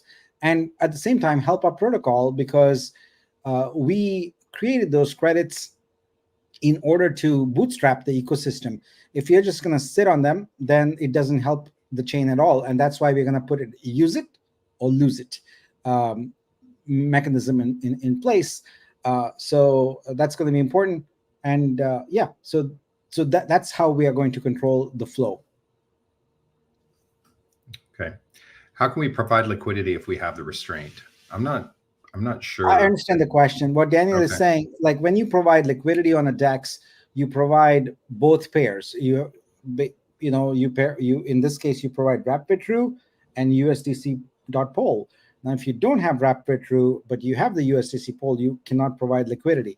This is a good point, Daniel. We'll make an accommodation in the wrap Vitru application to override some of the constraints if you are providing liquidity, but the transaction would actually provide the liquidity right from within the application. So it wouldn't be like Scout's Honor, I'm going to provide liquidity. It's not going to be like that. It's going to be directed where you can unwrap it beyond the controls that are there in the circuit breaker, add your USDC pol, and boom, you've added liquidity. So thank you for pointing that out. It's a really important point, and I'll make a note of that. So that's DEX constraints.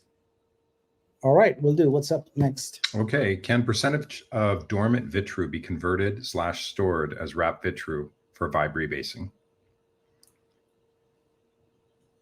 I don't know what the end goal is, because the dormant Vitru doesn't belong to an active user. Correct. It belongs to a user who doesn't. So there would be no point in converting it to wrap Vitru. And wrap Vitru is not germane to Vibe nor rebasing. So yeah, there's a lot of terms here, but I don't think they connect together. So please clarify for us, if you will. Yeah. Okay. Hi, Nick and Mike. Is there a way to unstake our Vitro? So I think we addressed that. Yeah, I would like to provide some extra LP. Yeah. So it's coming. That's going to be most likely through Scope. Is that something you're going to do, or is that something you're going to have the other developer do in Scope? Or I'll do the Web3 part, but the UI, etc., will build. And actually, it's in addition to the Web3 dev, we also have the Team Brazil now working actively on Scope. As you can see, they sped things up quite a bit. So what I'm going to be doing moving forward is I'll focus on the smart contracts. There's really a few of them more to get done, and provide the rough outline for what the feature needs to look like, and let the other devs actually build out the UI, etc., which is really the most time-consuming part.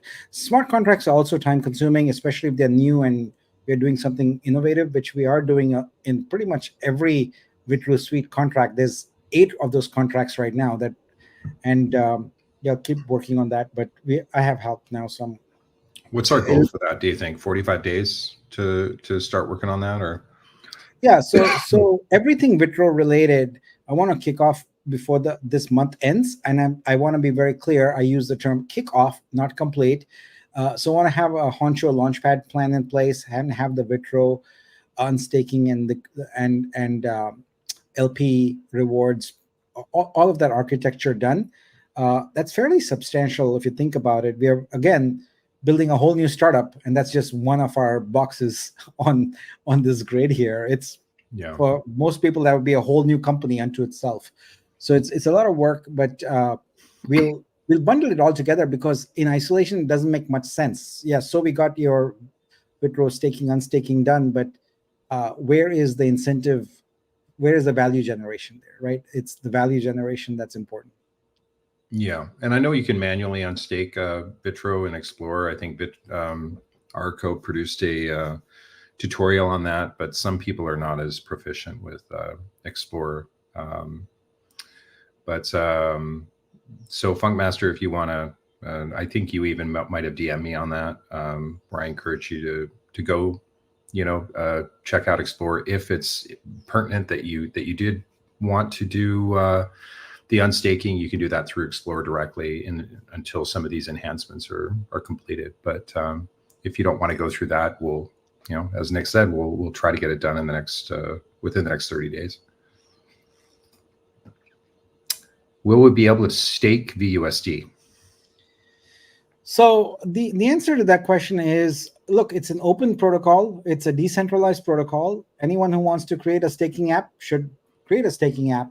We don't see a direct correlation between VUSD and staking, because it's intended to be a utility coin, a utility token to buy services. So we are not gonna, at least at present, have any staking thing. But keep in mind, anyone is free to build whatever app they want, on the platform. But right now, we don't see any value to staking VUSD. Maybe I'm missing something. It'll be, once someone points that out to me, maybe that will change. Okay. Roadmap on the website, is it being updated? I can tackle that one. Yes, it is being updated. Kind of what Nick went through today was kind of a high-level roadmap. We're going to be doing an internal roadmap and an external roadmap. The external roadmap is going to be more geared for what things you guys are the community is mostly interested in. Some of the high-level things that we have to execute on and the milestones. The internal is really going to be more, coding dApps, that sort of thing. But I think, what did we say? Maybe a week, 2 weeks. We should probably have the website completely updated. But this is something important to us, and we use it for our own kind of prioritization and our own roadmap of what we should be focusing on in our wildly important goals. So it is going to be a huge priority for us. So thanks for the question. Nick, can other competitor marketplace use VUSD if they use our blockchain and market out artists from search Vitruveo? VUSD is a token on Vitruveo. It can be used by any application, anywhere. How you acquire it is the question. There's going to be a limited amount of VUSD that is available via credits and grants, but the rest has to be purchased using credit card or USDC. What we are committed to is making sure that as a stablecoin, it is collateralized. So the contract will always have a 1.5x Vitruveo backing on VUSD in the VUSD contract. So we're committed to that. So as more VUSD is minted, equivalent amount of 1.5x of that prevailing price Vitruveo will be locked into that contract. Yeah. But yeah, anyone is free to use it. Okay. Nick and Mike, what do you think about this suggestion? Premium creators or high-level creator level should be exclusivity to a Vitruveo virtual gallery. Yes, I am Absolutely. A huge proponent of that. I've been trying to sell that to Nick for a while, and he's received it with open arms. I think we do see the value, and we spoke to that earlier about having, a separate gallery for existing artists that are high level, that are marketing their work through a brick and mortar gallery. So the quick answer is yes. Yeah. What are we looking at?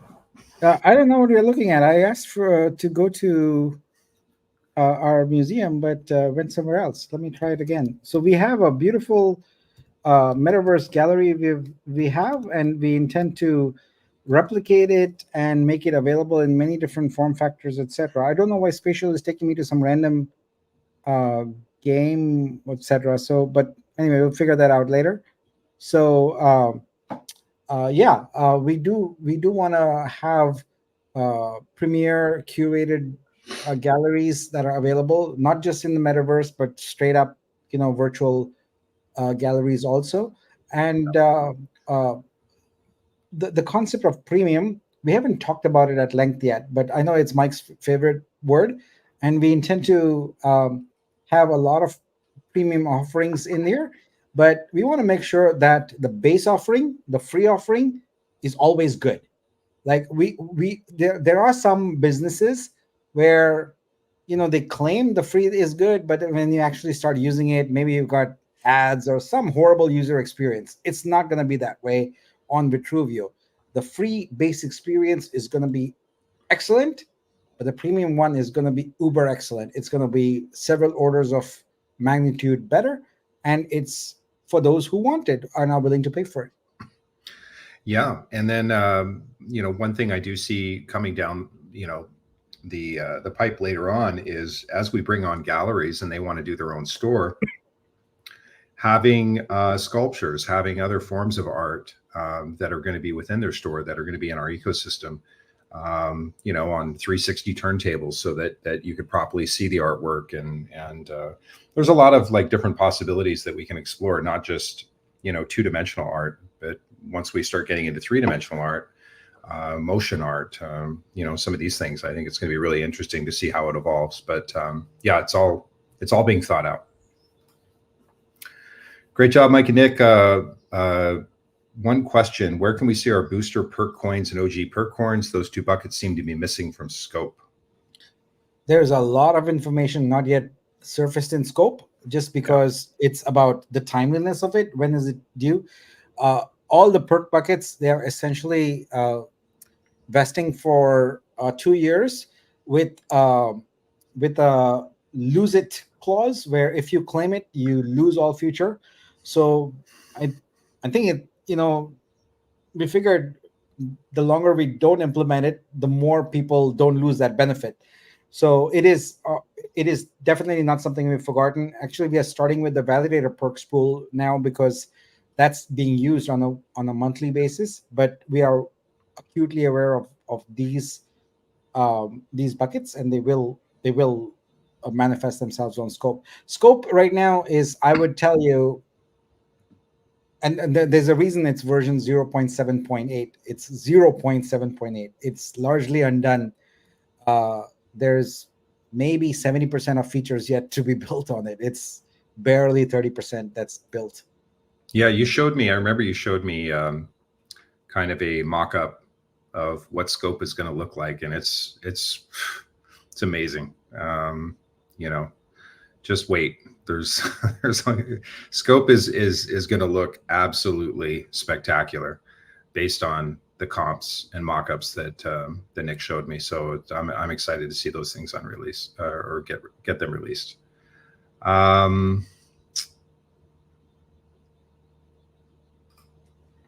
Will there be an incentive to provide liquidity for VUSD? Well, I'm sure someone will put VUSD if the pair is done. Yeah. When it's done, people can provide liquidity. I'll tell you what we will provide is, since we will have a buy page for VUSD built into the contract right now, is a bonus structure. The more you buy, the more VUSD you get. Just like anything else, there's proportionately higher levels of bonus, and I think it caps at like 25% or something like that. But in terms of incentives to provide liquidity, I think we will have generic incentives for the DEX, which will feed off into the airdrop system with points, etc. But right now we don't anticipate anything specific to VUSD. Yeah.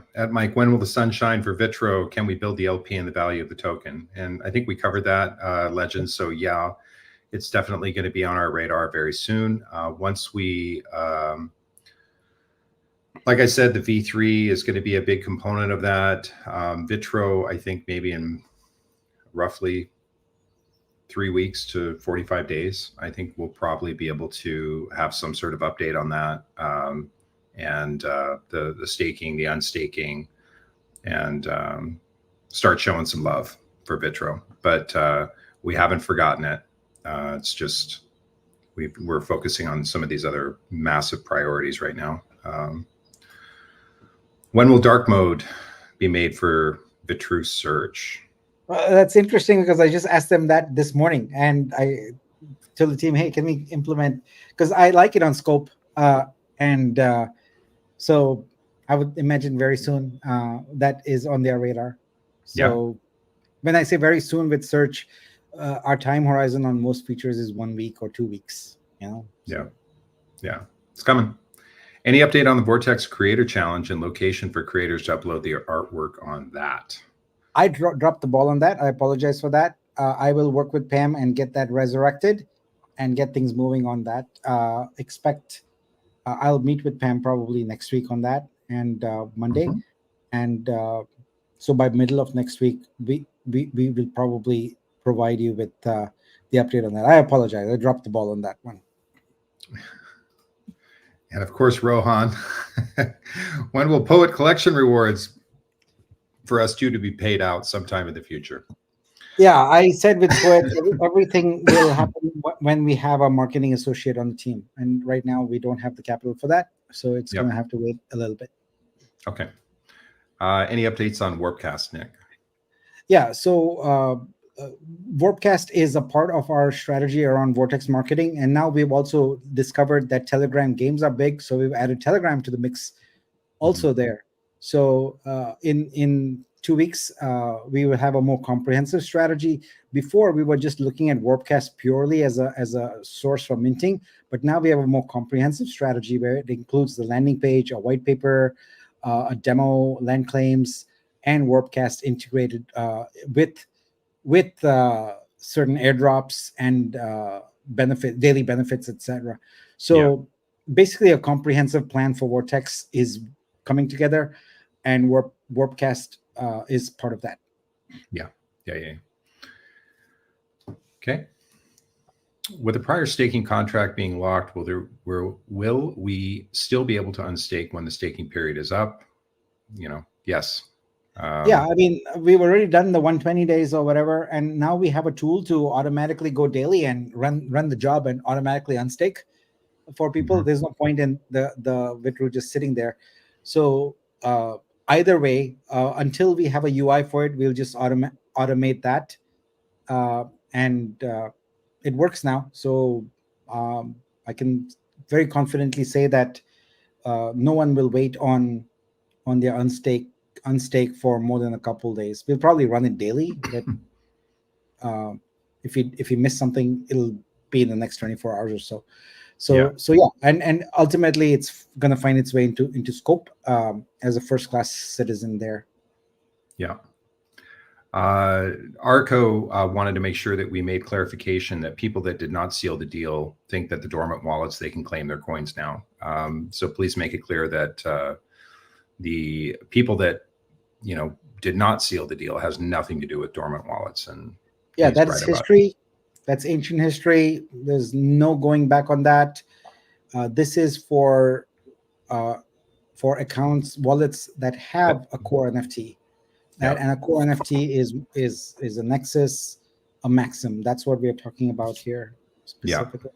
Yeah, it's going to be very important that everybody stays on top of the announcements and stays on top of the downloads and keep informed, because things are moving pretty quickly. Once we get to SEX, I think it'll be more business as usual, and critical updates aren't going to be as critical. It'll be more scaling. But during development, this was a rescue operation,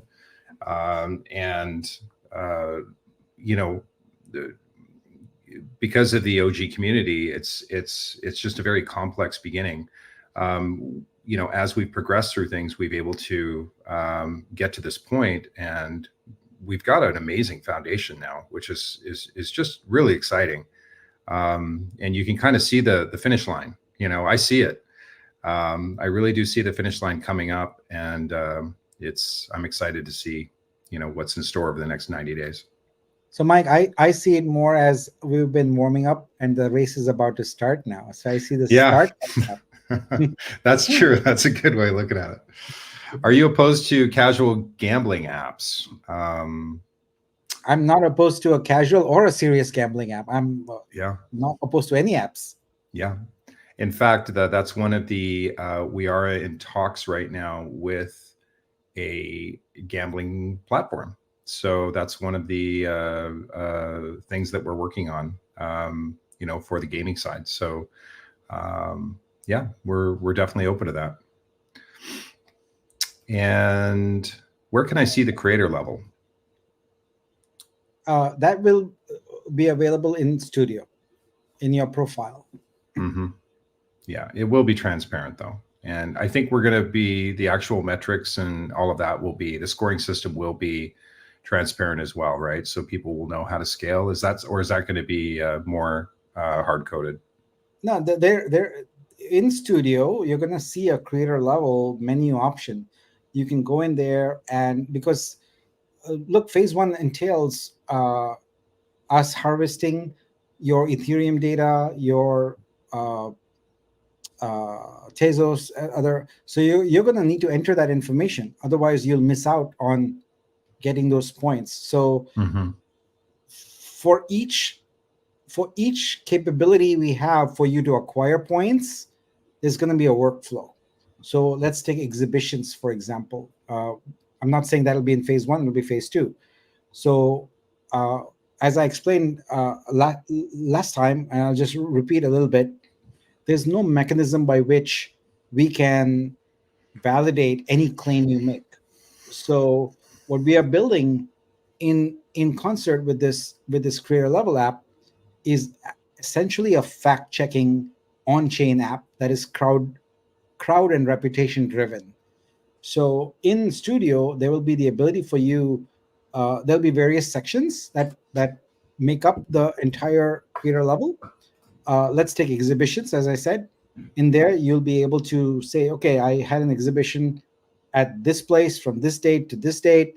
You can provide a URL and then hit submit. And since that's a claim you've made, we need to verify that claim. How do we verify it? Well, we're not going to do that manually. What we'll do is immediately that gets queued into our fact check application that has a bounty associated with it. So we'll provide partial bounty, but if you want to expedite things and have more people look at and fact check, you can provide and enhance that bounty more.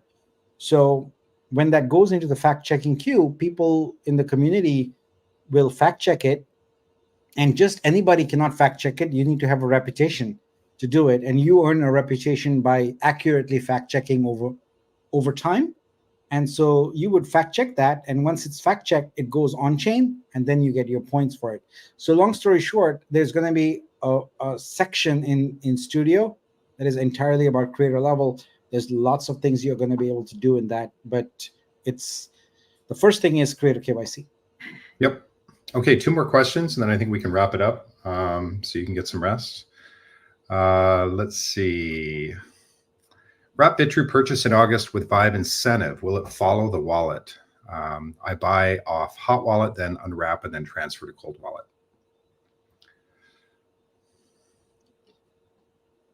So Wrap Vitru purchased. Well, you don't purchase.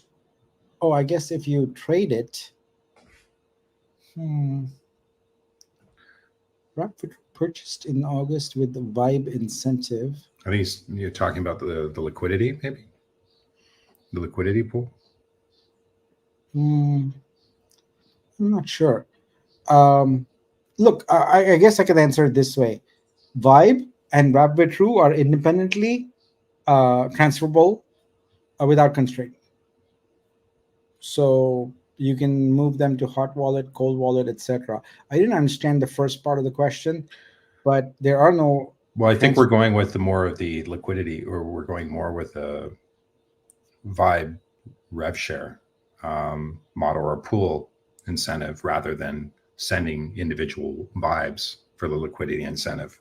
So I think I don't know. Oh, this is about the DEX. I see. This is the DEX buy. Correct. Yeah, buy. I think so. I think that will be individual. That will be in multiples of $10, minus double X the sold.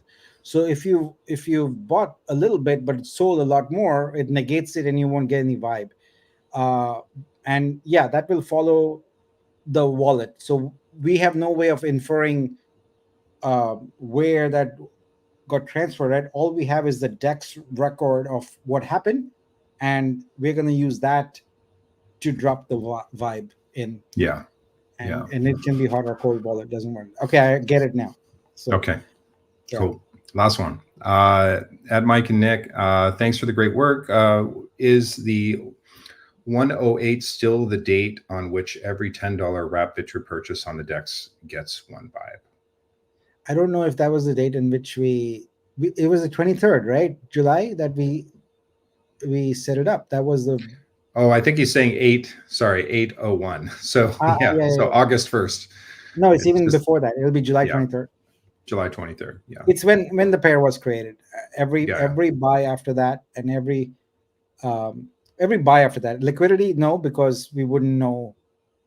Well, if the liquidity is still there, yes, we would know. So yeah, the inception date is what we're going with. All right. That's all we've got, guys. 2-hour show today, 475 people watching. Thank you so much for joining us, guys. Yeah. Nick, you want to close this out? Yeah, thank you very much, guys. I appreciate all of you attending. Appreciate all the feedback. Keep it coming. We listen. As you can see, every week we take your feedback into account and then make decisions. Because let's not forget, Vitruveo is a community blockchain. There is no vested interest, no institutional investor or anything that we have to answer to. It's you, our community, that owns it. And we listen to you. So thank you so much for all of that. As you can see, we've got lots of things going on, and we'll continue to build upon these and grow it. But thank you so much. Dream on, dream big. Yeah. Thank you, guys. Take care.